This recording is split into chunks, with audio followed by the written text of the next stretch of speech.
आज माझी मैत्रीण घरी येणार होती, तर म्हटलं तिच्या आवडीचं काहीतरी बनवूया. आणि तिला या विदर्भातील बिट्ट्या फार आवडतात, टिपिकली नोन ॲज दाल बाटी. बिट्ट्या बनवण्यासाठी जाडसर असं गव्हाचं पीठ लागतं. आता यात मीठ टाका. ओव्याने फार छान स्वाद येतो, त्यामुळे हातावर क्रश करून ओवा नक्की टाका.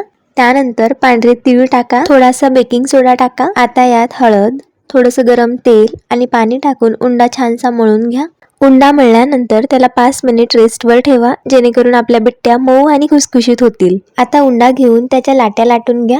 आता या लाट्या एकमेकांवर ठेवून परत एकदा लाटून घ्या.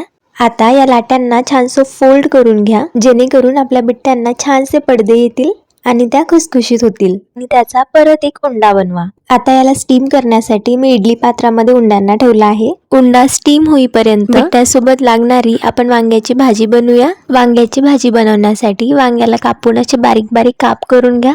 आता भाजीला फोडणी देण्यासाठी पातेल्यामध्ये तेल घ्या. आता यात जिरे, मोहरी आणि हिंग टाका. त्याचबरोबर कढीपत्ता आणि आलं लसणाची पेस्ट टाका. त्यानंतर यात आपण कांदे आणि खोबर यांना मिक्सरमधून काढून मसाला बनवलेला टाका.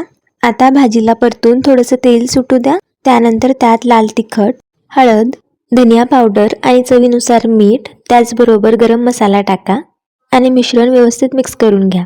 त्यानंतर त्यात कापलेले वांगी टाकून मिश्रण व्यवस्थित मिक्स करा आणि भाजी शिजायला ठेवा. चला तर मग आता आपल्या बिट्ट्यांकडे पाहूया. चाकूला मिश्रण चिकटलं नाही, म्हणजे आपल्या बिट्ट्या व्यवस्थित स्टीम झाल्या आहेत. त्यानंतर त्याचे बारीक बारीक काप करून घ्या.